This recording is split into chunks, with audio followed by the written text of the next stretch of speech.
Živjo, danes bomo rešili 8. nalogo na 65. strani v repetitorju, ki pravi, da imamo podjetnika, ki prodaja v čisti konkurenci in je edini kupec, potem pa imamo podano njegovo lestvico celotnih izdatkov, ki so tudi že prepisani tukaj na ekran. Najprej nas potem A del sprašuje, v kakšnem tržnem položaju kupuje ta podjetnik. In mi vemo, da torej prodaja v čisti konkurenci, je pa edini kupec na nabavnem trgu, torej on kupuje v monopsonu, oziroma gre za nabavni monopol. Potem B del nas sprašuje, da naj izračunamo lestvico nabavnih cen in mejnih izdatkov. Tako da zdaj bomo kar dopolnjevali to tabelo.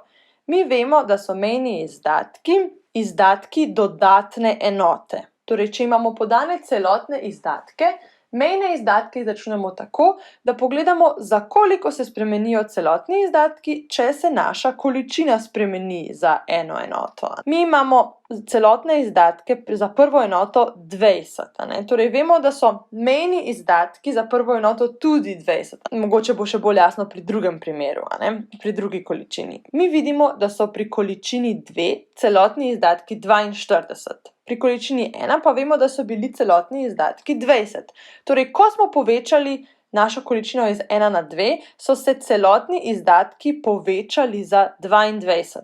Od 20 na 42. Torej, mejni izdatki druge enote so 22. In tako naredimo še za preostale količine. Potem pa lahko začnemo še povprečne izdatke. Povprečni izdatki so pa povprečni izdatki na enoto izdelka, produkta. In zdaj, če imamo mi celotne izdatke pri prvi količini 20, so tudi povprečni izdatki 20, ker 20 deljeno z 1 je 20. Torej, mi v bistvu delimo celotne izdatke z količino, da dobimo povprečne izdatke. Spet pri količini 2 bo mogoče to še bolj očitno. Torej, celotni izdatki pri količini 2 so 42, ker je količina 2, torej so povprečni izdatki 42 deljeno z 2, kar je 21. Spet, pri količini 3 so celotni izdatki 66, zato so povprečni izdatki 22. To naredimo še pri količini 4 in 5. In mi pa tudi vemo, da so povprečni izdatki v nabavnem monopolu enaki nabavni ceni. Ker on kupuje v monopsonu, lahko on v bistvu omeji svojo nabavo in s tem zniža nabavno ceno in si prisvoji nek monopolni dohodek. To bomo še bolj objasnili tudi potem na grafu. Za zdaj pa si zapomnimo, da so povprečni izdatki enaki nabavni ceni. C del naloge nas nato sprašuje, kolikšni so optimalna količina, nabavna cena in skupni čisti dohodek, če je prodajna cena 22. To pomeni, da je prodajna cena 22 ne glede na količino. Torej, ker naš podjetnik prodaja v čisti konkurenci, je prodajna cena konstantna, se ne spreminja z količino. Kar tudi pomeni, da je prodajna cena enaka povprečnim dohodkom prodajalca. In to je enako mejnim dohodkom prodajalca. Torej, mejni dohodki so v čisti konkurenci enaki povprečnim dohodkom, oziroma sploh ni potrebno razlikovanje med mejnimi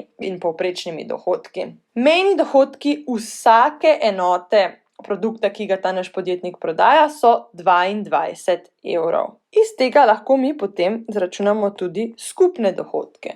Torej, če so povprečni dohodki prve enote 22 evrov, so tudi skupni dohodki prve enote 22 evrov, ker je podjetnik prodal samo eno enoto. Če so povprečni dohodki za 2 enoti 22 evrov na enoto, so skupni dohodki 2 enot 44 in tako naprej. Zdaj delamo v resnici ravno obratno od tega, kar smo delali prej, ko smo imeli celotne izdatke in smo računali mejne izdatke, zdaj imamo pa mejne dohodke, pa računamo skupne dohodke oziroma celotne dohodke, če želite. Potem pa mi lahko računamo še skupni čisti dohodek. To je naš dobiček v resnici. Izračunamo ga tako, da od naših skupnih dohodkov odštejemo celotne izdatke oziroma skupne